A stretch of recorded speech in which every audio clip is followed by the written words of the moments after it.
The audio. There we go. I had the recorders turned on, but I didn't have the audio turned on. So now I have the audio turned on. Let me welcome you once again to Music Scene Investigation. We're glad you're with us. And I was just saying that Music Scene Investigation is a great show for indie artists. If you like having your music reviewed fairly, and given a review that you can use. As an indie artist, you don't want to hear things like, yeah, it's a great track. You can dance to it. It's fun. Made me cry. Blah, blah, blah, blah. You want reviews you can use, and that's what we provide you here on Music Scene Investigation. How do we do that, you ask? Well, we bring in music experts, experts from the music industry. We have a panel of 3 each and every week, 2 in-house panelists and 1 guest panelist. They all have experience, know what they're talking about, and they give your music a fair review. They don't care who you are, what you look like, or anything like that because they don't know about it until after the fact. All they do is hear your music, offer a fair and great review for you. So now let me introduce our panelists to you. Our first panelist hails from London, England, over that direction anyway. I'm sure he's not right in London, but he's very close to it. Ian Husbands is with us. Ian, how are you today, sir? Glad to have you back. Oh, I'm good. Glad to be back as usual, Rich. Do you think I've I was lost my talking? chair, man. Yeah, I noticed this. What's going on there? I've got an electronic drum kit. I heard you got a Bentley. I've got a Bentley, yeah. I bought a Bentley, which sounds a little bit more grander than it actually is. The Bentley is the TD90, which is the electric drum kit I've gone out and purchased for my son who wants to learn to play drums. But I got one with MIDI outs, so it's also now connected to my studio as well. Of course, the good thing about having a Bentley like that is now you have a place to place your glass. No, it's too angular. No, you can set it right on the drum pad. It's cost me money, Rich. Yeah, so did your Jack Daniels glass. I've got a perfectly good desk for that. Why would I want to use the drum kit? Because that makes for a cool picture. Yeah, not quite so much when it's spilt all over it. Well, don't spill it. Put it in a sippy cup. Electric and liquids just don't mix, Rich. You got young kids, borrow a sippy cup. For Jack Daniels? I'm just saying. It would work. For Jack Daniels? Yes, absolutely. That's the way you Sorry, drink just get the plugs in there. That's the way you drink it anyway. Thanks for being here, Ian. Always good to see you. Our second panelist, in-house panelist, is Tom Chianti. Tom is a recording engineer all the way from New York City. Tom, how are you, sir? Glad to see you again. I'm glad to be here again, as usual. I'm always glad to be here. I'm glad to be anywhere. Sometimes I'm someplace else, and sometimes I'm other places. But usually when I'm here, I'm glad to be here. I don't know if I followed that, but it's always good to see you. Now, it's good to be seen. Sometimes I'm seen other places. Sometimes I'm not seen at all. Other times I'm invisible. And then, it rather doesn't matter. Well, when you're here, you're seen. So it's always good. I'm seen here quite often. That's true. Who said that? Who said what? That was Tom. You said what? Who's Tom? I'm asking. I don't know. Anyway, Tom. All I'm saying. I tell you, I said before the show, there's going to be a spit take before it's over with. I stand by that. Right, hang about. Sorry, just before we move on, I need to clarify this. What is a spit take? As an Englishman, this is not an expression we use, comprende? Spit take is a comedic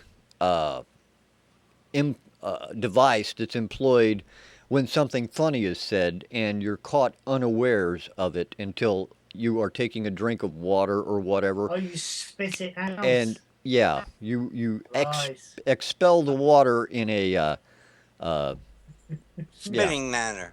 Exactly. What we normally say is, you made me laugh so much I nearly spat my drink over you. I mean, that's what we say. We call them a spit take. Okay. Yours is probably easier to say. It is. It is. Our guest panelist is a good friend of the show. We're glad to have him with us all the time. Every time we can get him on, we do. And again, we're happy to have him here. It's Dave Bryce from the rock group Spider. Dave, glad to see you again, man.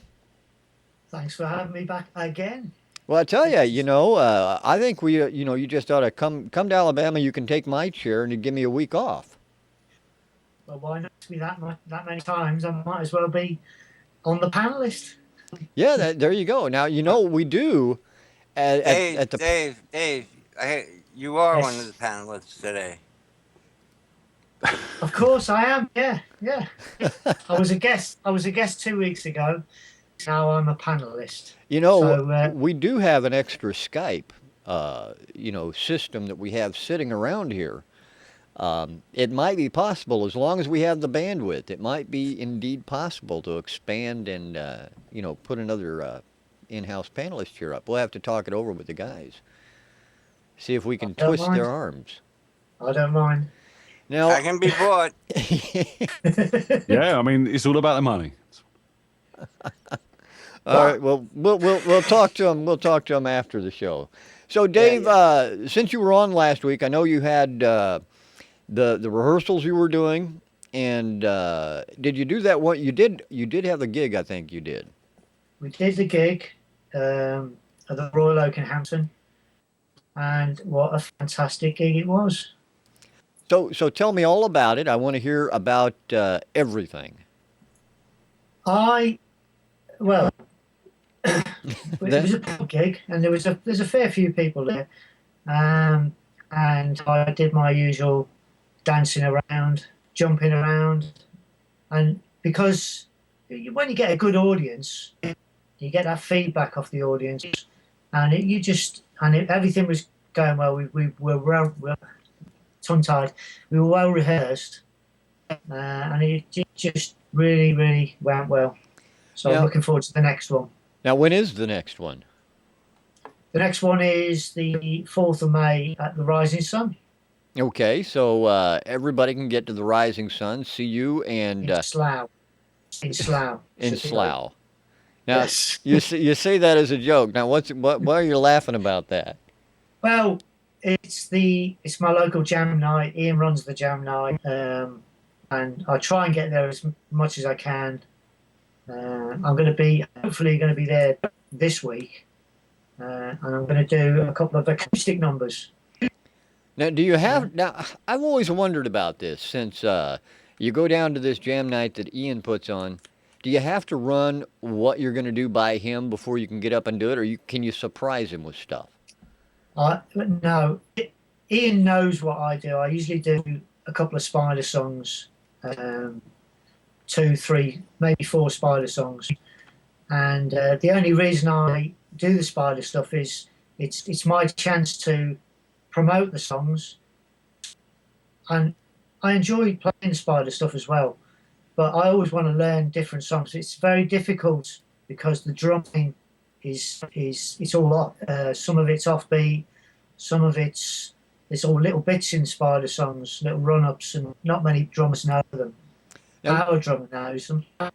and we had Paul Miro on here the other week, and I Yeah, asked him this question. I'm going to ask you this question. As okay, a musician, you guys went out as Spider and yeah. the stuff you've done subsequently. Anything you get tired of playing? Do you ever get tired, just absolutely fed up with playing any of the songs? No. Simple answer. No, I don't.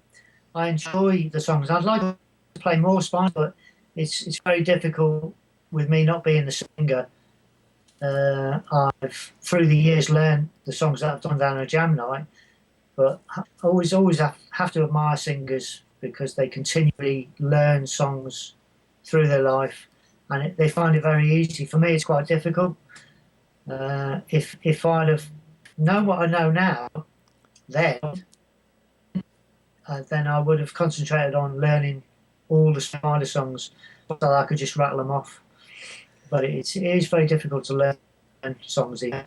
So, So so I have to go on. no, as an inside aspect of this, when you go out on tour, you've got as Spider, you have this repertoire of songs that you guys do. You've done Yeah. in the studio, and you probably may or may not do all of them out on the road. But how do you keep all that stuff straight in your head? Do you take in, as you see on the television shows and the movies, do you take and actually tape lead sheets on the monitors? How do you keep that stuff straight in your head? These days, We have a set list. I mean, I think most bands have got a set list and they stick to that, but I think professional bands rehearse. Yeah, well, they're supposed to rehearse, but we used to rehearse all the time at Spider. And when you're in a pub band, it's very difficult because usually you've got a job and you've got kids or whatever, and you've got family. So you sort of tend to their needs, and you only tend to rehearse maybe once or twice every 2 weeks. But when I was in Spider, we used to rehearse every day. So it would be in there. So your set list is in your head. It's something you memorize, something you know left Yeah. and right, inside and out. Then. Yes. Yeah.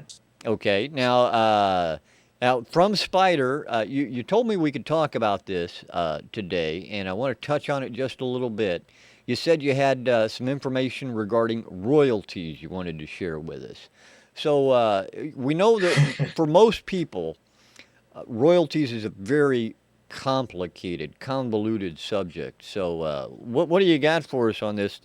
I'm not asking you to clear anything up about royalties. Just feed us some good info. Well, the idea behind it is you get a publishing contract, and the publishing contract gives you a load of money, and then you provide them with the music to sell. They get their cut, and then when they've made their money, you get your cut. Now, is it like I've read? Sounds simple, doesn't it? Yeah, it sounds simple, but is it like I've read in some cases that money they give you up front, they actually want to be able to make back off the sales too? So, in other words, what they have to do is they make the money that they put into the promotion of the record and making the record, and then the money that they gave to you before you ever see a dime off of anything else. I'd really love for someone to tell me how it works, because when you're in as we were, a fairly famous band, albeit we used to sell out all the venues that we played, and you survive, as most bands do, when you're not working. You get a record deal, you get an advance, and pretty much the record company own you. And they give you money, they feed you money in order to survive on the road.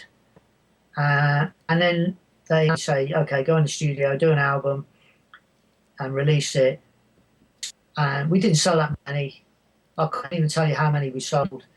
And they recoup their money. And I do get royalties now and again, albeit a couple of £100 a year. Which is it's not a lot. No, it's not a lot. No, not at all. Now, when they tell you, for example, you said they tell you to go in the studio, cut an album. I assume that they make up the timetable on when an album's cut, right? Or is that something that you guys can do? You guys say, hey, we got a great idea. We want to put an album together, our second album, our third album, or whatever. We want to get in the studio. Or do they actually have the say over that? They have the say. Because we were a rock and roll band and we were well rehearsed, a studio wasn't our kind of thing, really. We wanted to get in and out, and we did our first album in a week. Wow. Yeah, and we did it as a live thing. We'd all go in there. It was Maida Vale, and it was a guy called Tony Wilson who used to produce the Friday Rock Show. He produced our first album, and it took us a week to do. Now, do the record companies also have say over what tracks are on the album, or is that something you guys get the final word on? We had a lot of say in the tracks on the first album, and the second and the third. It's just that the third album was a bit disjointed. Meaning that they split the songs. I'd have to explain this another time. It's a bit long-winded, but they split the songs in half, and the first track ended up being the fifth track. It should have been the first track, so they kind of messed around with that too much. But we had a lot of say in the first album, which was great. So even though you may have say on what tracks go in the album, they may have license or take the opportunity to move them around, is what you're telling me. Yeah, they can if they want. Yeah, they've got a lot of power. So it's all a marketing ploy, is basically what you're telling me. Yeah, it's a marketing channel, so they're taking a chance on you, and if we were a success, then obviously they'd make a lot of money, and we'd probably make a lot of money in the long run. Not so much in the beginning, but yeah, I think it takes its time being a band, and we ran out of time. Now, when you talk about this, it's really stuff that the indie artists today may not know. I mean, a lot of the artists that submit music to Music Scene Investigation to have the panel take a listen to, these are guys who may or may not have had the luxury of going into a studio, who may be cutting their records, their singles or albums in a home studio, for example. So, for them, information like this is stuff that they, are hopefully eager to hear, and even more so to learn something from. So, that's the reason why I ask these questions, and I really appreciate you delving into it a little bit. Yeah. I mean, I think a lot of indie bands have got there's more. There's good studios around now. They can do good recordings. They've got the internet now to promote their stuff, and I think it's good for musicians now to get their stuff out on Facebook. They can come site and put their music out there. And you never know. You've got to keep trying. You've got to get out there and do it, and never give up. That's absolutely true. That's very good advice. Don't give up. Don't give up. Just keep trying. Keep trying. Absolutely. Now, we do have 3 artists here this week who are not giving up. These guys have submitted tracks into Music Scene Investigation for you guys to hear. So what I'd like to do is I'd like to go ahead and get this first track to you guys so you guys can take a listen to it. So if you would, let's go ahead and take a listen to track number 1 on today's MSI. Here it is. Here is track number 1.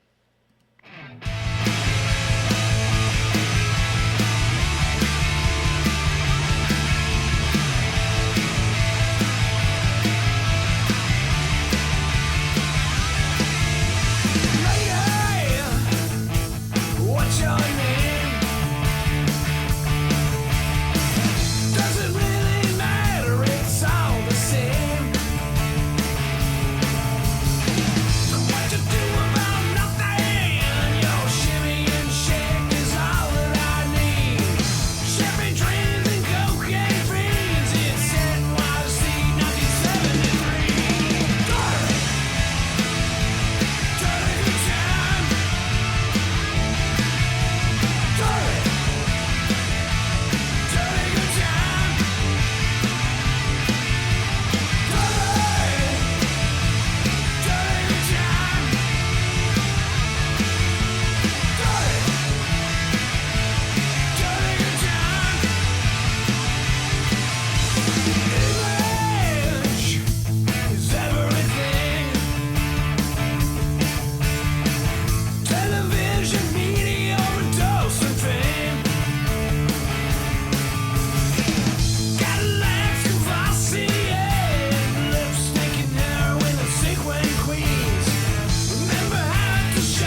Song number 1 on today's MSI. Let's go straight over to our panelists, find out what they thought about it. Ian, what did you think of song number 1? Well, I'd just like to give a shout out to Mr. Andy Bradley, who says I'm looking lovely tonight, and I'm sure he is too. As for the song, yeah, good time rock and roll. I mean, it's cliche, but it's good cliche. I mean, there's a song like this needs that element of dirty good times. I mean, it's a rock and roll cliche, but it works in the context of this song. Overall, the energy, the performances, everything was spot on. I liked it. It was upbeat. It was fun. It had that barroom band sound, you know, that sort of walk into a pub and see these guys knocking this out. Brilliant.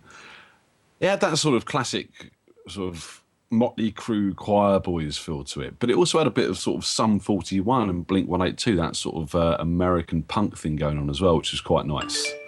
So overall, I think, the feel of the track was brilliant. The mix, the guitars were far too up there in the mix. They were just drowning everything else out for a lot of it. Vocals low, it's something we talk about all the time on MSI. And because the guitars were so high, I found that the drums were starting to get lost in the choruses as well. And what would have finished this off for me really nicely would have been some sort of big, sort of Hammondy type organs in the backing, sort of, you know, lots of sort of busy, Dawsy type keyboards going on, which would have been good. But otherwise, I loved it. It is what it is. It's dirty, cliche rock and roll, but it's good, dirty, cliche rock and roll. All right, Ian, I appreciate that. Thank you very much. Tom, your thoughts on number 1? Yeah, nice amount of energy. Guitar's definitely too loud. The vocal got lost.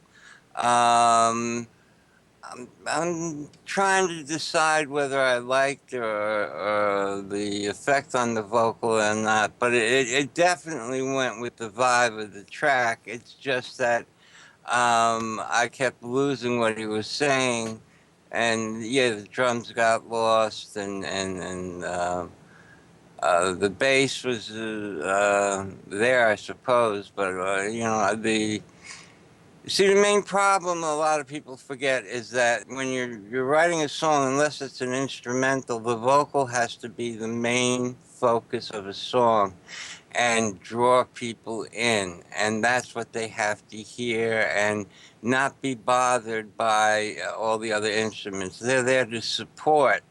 And in this one, the guitars were featured, and I couldn't really get a handle on the hook or the verse or anything he was saying, because the guitars were played well.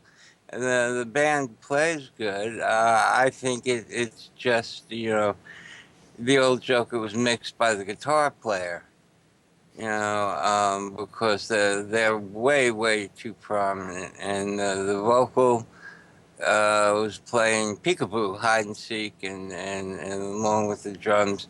For me, a good mix would be a solid bottom end with the bass and the drums giving the drive, the guitars, another layer that support the vocal rather than distract from it.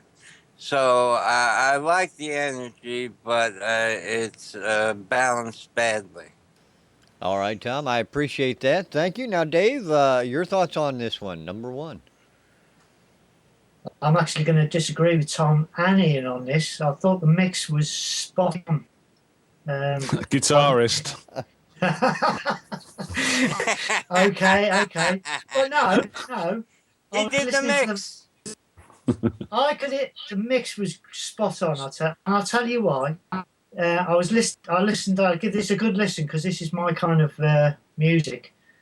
Good old rock and roll. A slight punky feel to it, and I had one guitar in my left, one and another guitar in my right. Yeah, I could hear the bass. It was doing like a kind of a rock and rolly thing.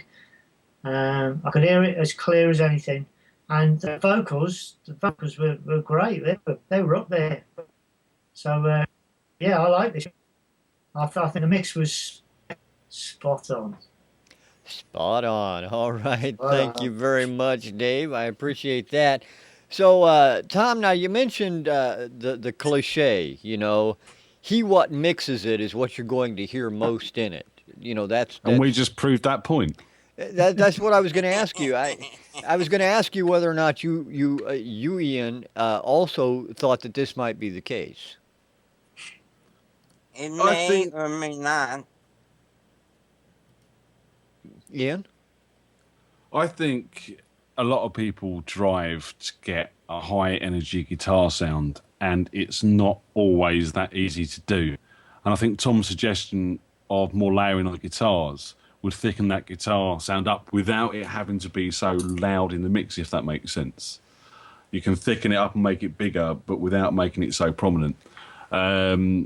It's something even I struggle with now, getting them guitars sitting just right so they're big, but without overpowering everything else is a difficult job sometimes. Now, how hard is it, Tom, to take and get, as Ian said, the guitars to sit right in the mix?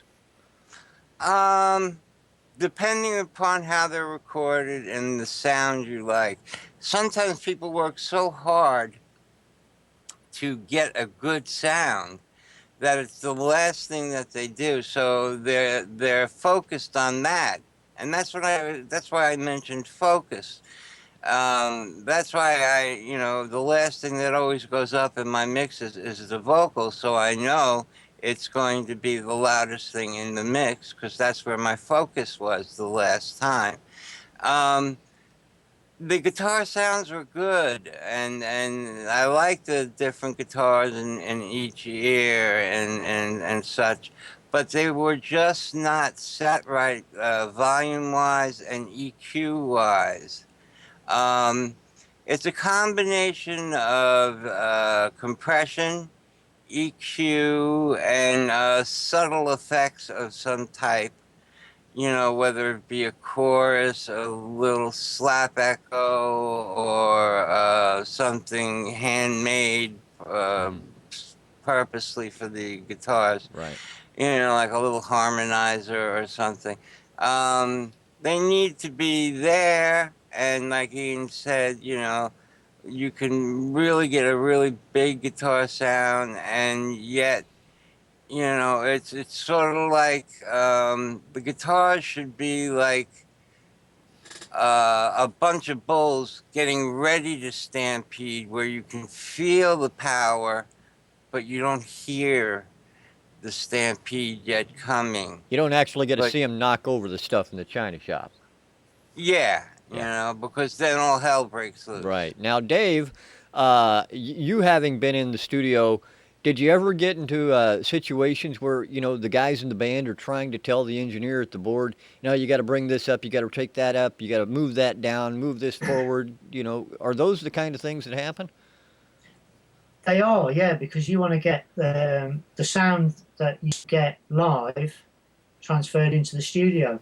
And the way we used to do it, we used to overdub the rhythm section 2, maybe 3 times. Now, if it's slightly overlapped, then you got that fuller sound. But a lot of guitarists tend to do 1, maybe 2 tracks, and they're happy with that. Time permitting, if you've got your own home studio, you can do that.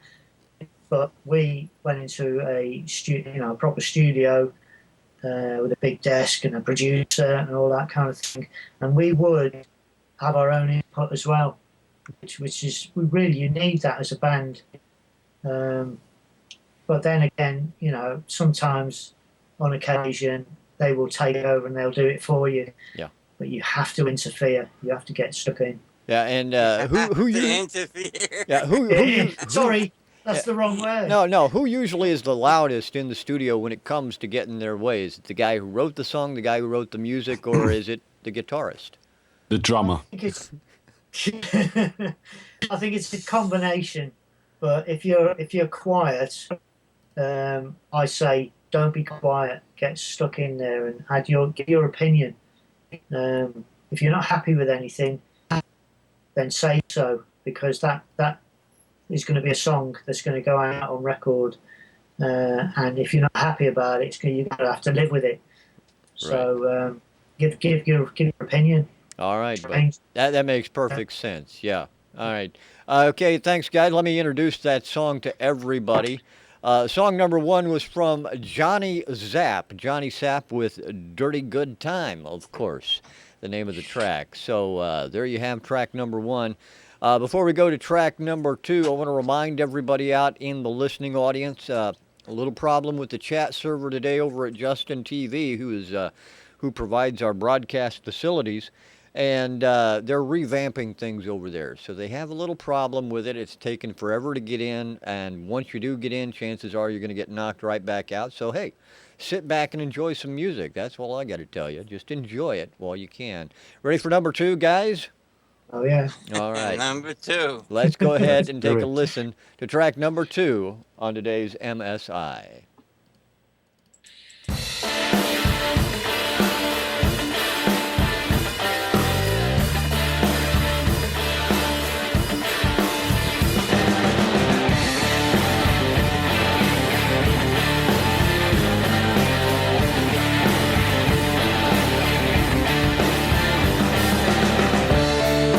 Tarde en la noche, cuando está dormida la ciudad, sale buscando quién sabe qué y camina libre mientras juega a descubrir ojos que espían.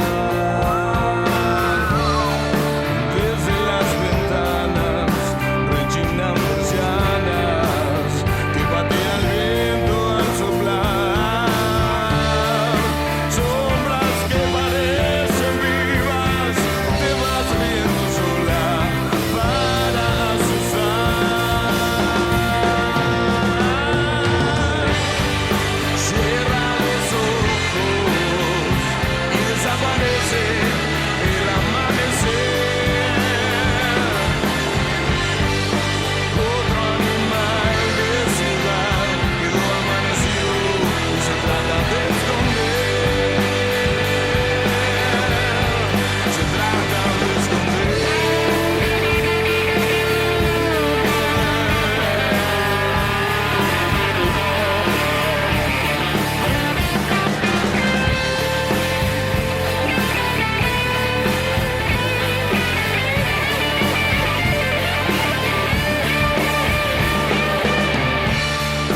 Lleva en los ojos la mirada ida imponente de las introvertidas. El día menos pensado estallan las ideas con incierto final.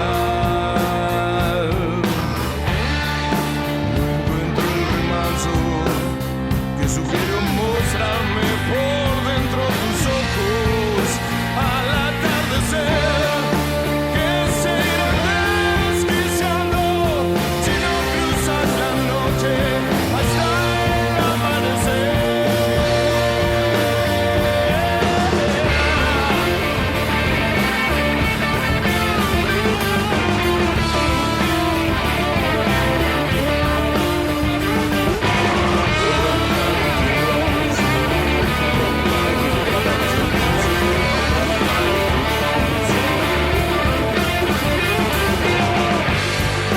Cierra los ojos y desaparece el amanecer. Otro animal de ciudad quedó amanecido y se trata de esconder. Otro animal de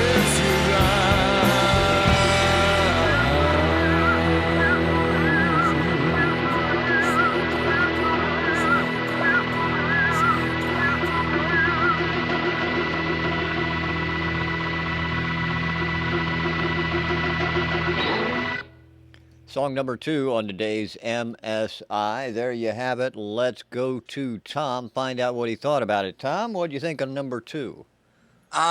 This is so close to being right, it is very wrong.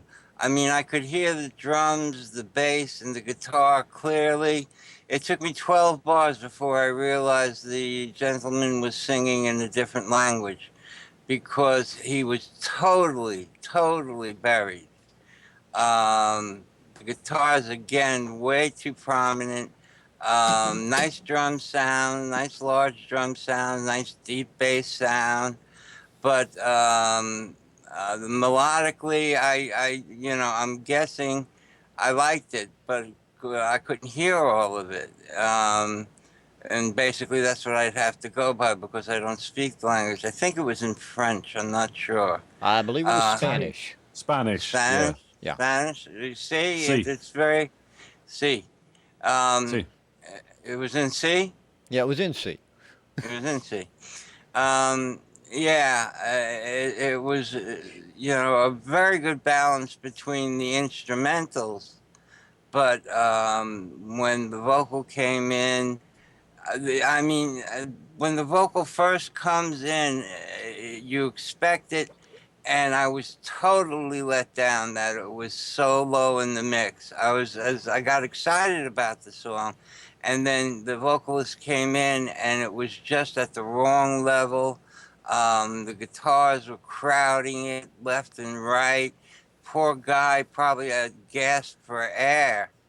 They had him strangled there between the guitars, and like I said, it was so close to being right. It's just very wrong. All right. Well, I appreciate your thoughts on that, Tom. Dave, what do you think of track number 2? This time I'll agree with Tom on this. It was probably produced by the drummer. That's a new section on the show. Guess who produced this song? Yes, yeah.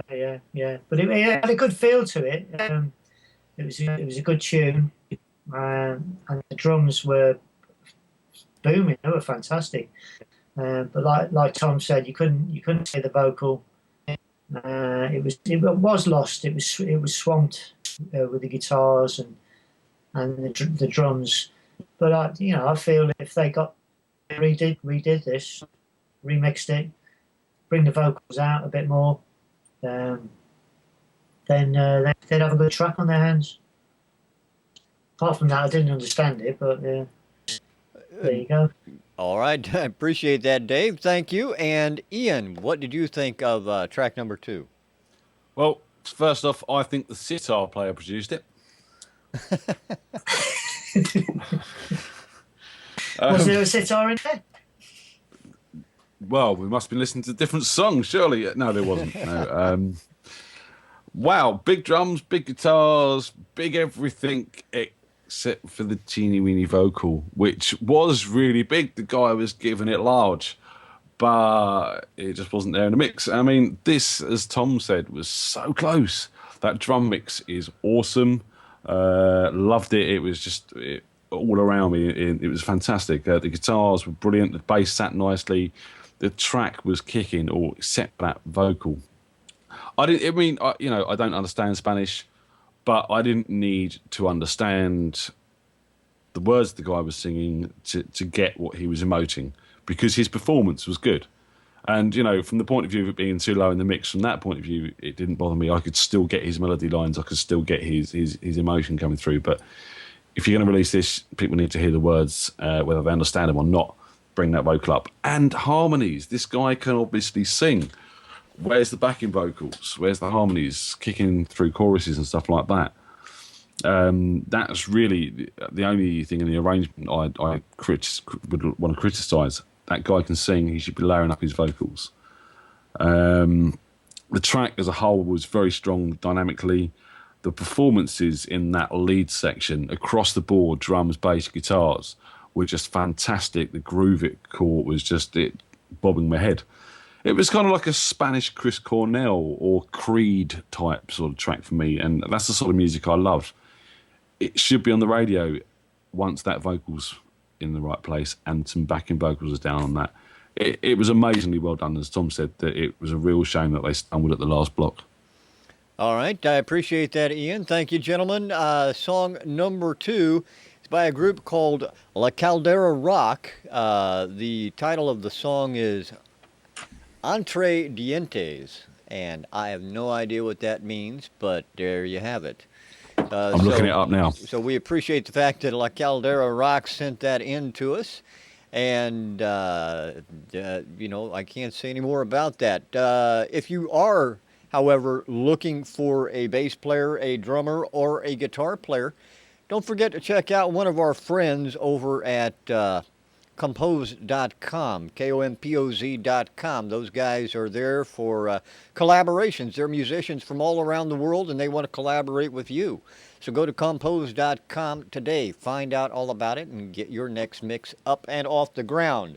Gentlemen, we have one more track that we have to go over, and I want to play it for you right now. If you got your headphones on and are ready. That was called Between Teeth in England. What was?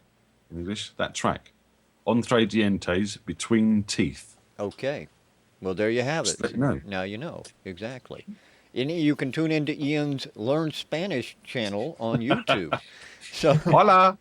all right, let's go ahead and listen to track number 3 on today's MSI. Here it is, track number 3. If I can get it started.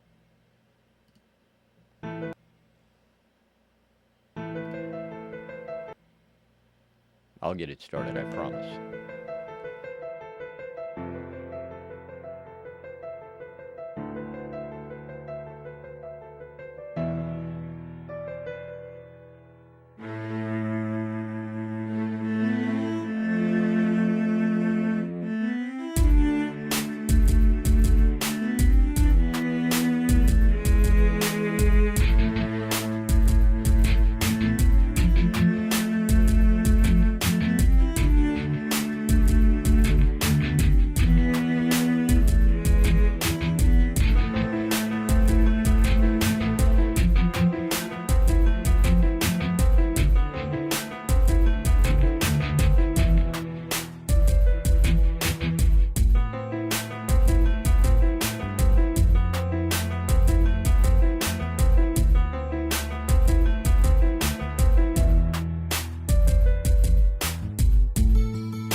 And there it is. That's track number 3 on today's MSI.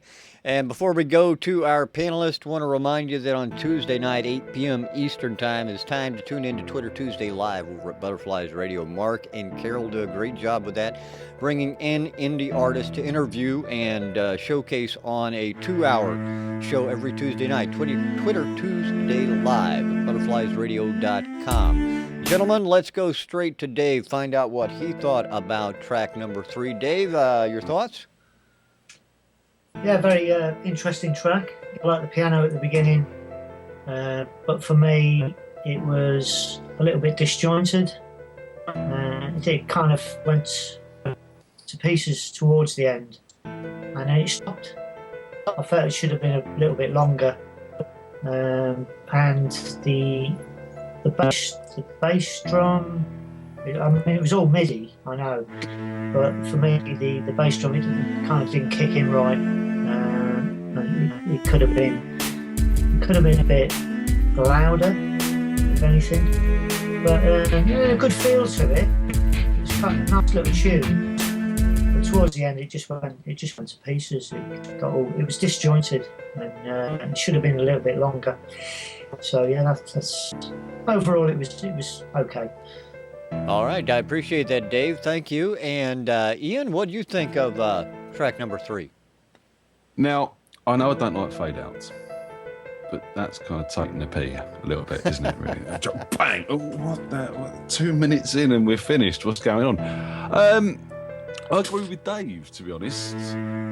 There were some really nice parts in this, some nice performances, there's some nice sounds. Yes, the strings were MIDI. They really could do with sounding a lot better than that than they do already. I liked the beats, actually. I thought the beats were strong and they sat really nicely. The bass itself, I thought, lacked clarity. It was just sort of all subby and there wasn't sort of much low mids in there. I'd like to hear a bit more of that. And then there were some really nice arrangement parts. Some of the movements in there were little small catchy riffs and that you could sort of listen to, done with nice sounds, little harpsichord sounds, and obviously the piano and the strings. And then these big guitars come in and I thought, yeah, this is going to go somewhere.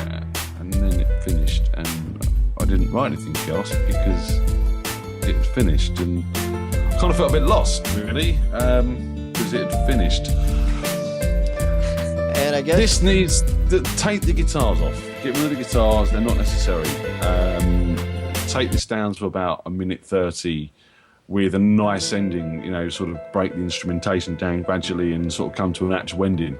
And you've probably got a piece which will work well on corporate, corporate DVDs or maybe even a bit of film backing or news or something like that. But it's kind of like gone too far to be a finished piece for that kind of thing, and it hasn't gone far enough to be a finished piece for anything else. All right, gotcha. Thank you, Ian. Appreciate that. And Tom, your thoughts on number 3? I think the guy has a lot of good ideas started. I think he sent the track in a little prematurely. It was a little disjointed. The ideas are great that are started, but they don't really go anywhere from there. And in the beginning, the chunk guitar, I believe I'm pretty sure it's MIDI, sort of just dropped out. And it was playing along in the beginning and then just stopped. And it was like, oh, if somebody pulled this chord out or something. And so that goes towards the disjointedness. I think the guitars could stay in if he finished it and, rather than shorten it down, which is a good idea, and make it for a commercial or a little bit of a video intro, whatever. I think you should make it longer, add another 2 minutes and complete the song, complete the ideas, add the second half, so to speak, of the beginning of his ideas. And it was, the mix could have been a little clear, but for this type of music, it's a little lo-fi for my taste. And yeah, I like the kick drum and everything. I just wish there was a little more clarity, a little bit more space, and finish the ideas you start. Don't just leave us hanging there. And it's sort of like you were walking along and fell down a manhole cover. Okay. In the sun. Yeah, that's a pretty good. Where? It's a pretty good analogy. All right, let me introduce the track to you. That song is from DC Music CRO. It's called Sun Rising from DC Music CRO. Thanks for sending that in to us here at Music Scene Investigation. Now, if you as an indie artist want to send your music in and have our panel review it, feel free to do so. Head on over to musicsceneinvestigation.com and hit the Submit a Song tab up at the top. That'll take you to a page where you can sign up and submit your music. Just make sure you adhere to those guidelines down at the bottom and read our terms of service as well. We'd love to feature your music on the broadcast. Now, and don't forget to catch us up on Twitter and YouTube and our mobile application and Google Plus and all the other social networks we do inhabit somewhere. Yeah, that's true. And Tom, what were you doing? There was a little bit of dust hanging off the corner edge of my mixing console, so I was cleaning house, so to speak. Oh, okay. All right, I was worried about you. You're there. swatting a fly. I don't know what he's up to. All right, gentlemen, you have the task as every week to decide on a song of the week. So I leave it to you to argue and fight amongst yourselves, and let's see who comes out the victor. Woof. Song number 1. There's a quick vote from Easy- Dave. Song Easy number for me. Song number 1.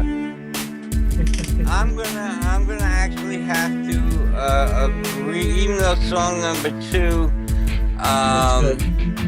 was good and was very, like I said, it was so close and just missed the mark. It left me disappointed. Song number 3 is not finished.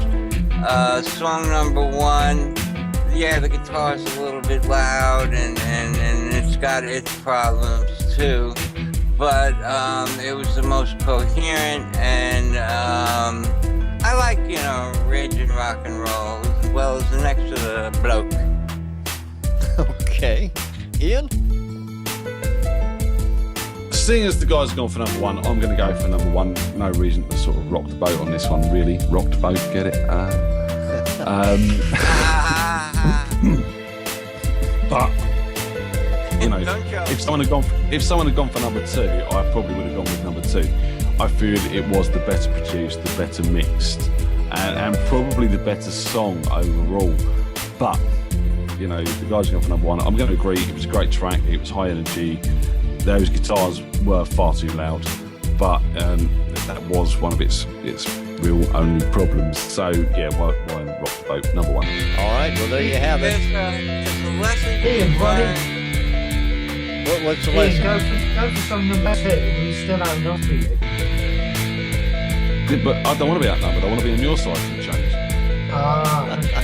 What's the lesson to be learned there, Tom? Well, that you can come so close to having a great song and a great mix, but the importance of the focus has to be on the vocal in any type of song. And had number 2 had that focus, it would have won today. All right, good point. Good point to take home. I appreciate that. And before the show, I was playing Psychic, and I wrote down the song that I thought our panelists would choose. I was dead wrong. I thought y'all would choose number 2. I was There you go. so wrong. I feel really bad now. But song That's number fine. 1 from Johnny Zapp called Dirty Good Time is our song of the week.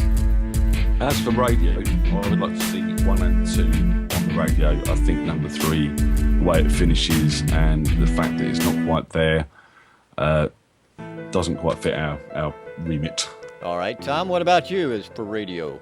Agreed. Okay, and Dave, yourself, we're picking out songs for MSI radio now.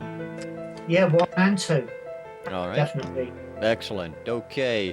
Dave, we appreciate you being on with us, man. Always a great time. We learned so much from you. Thanks for having me. And we'll be in touch next week to get you back on. I'm busy next week. Oh, no, you can take time off. It's okay. We'll talk to them. So, Okay. all right, thanks again. We'll have our people get in touch with your people, and they can do lunch while we be busy. There you go. There you Who go. have we got next week, Rich? Next week we have, actually we have Ken Scott next week, if I'm not mistaken. Ken Scott is That voice guy. yeah, thatvoiceguy.com if you want to find out more about Ken. Ken Scott is a voiceover artist and radio guy, basically. I worked with him back in the day. We worked at some radio stations in Decatur, Illinois. He later moved up to WLS in Chicago and on from there doing his own voiceover work for some very high-powered clients. So we look forward to having Ken on with us again next week. So again, we want to thank you guys for joining us out in the viewing audience. A shame about the chat, but hopefully Justin TV will get that fixed, and we'll have the chat next week. I'm in. I can talk to You're everyone. in. You're finally in. Hooray. You're finally in. Well, Yeah. I'm not in, so join us again next week. We'll have Ken Scott again. Dave, thanks very much for being with us as always.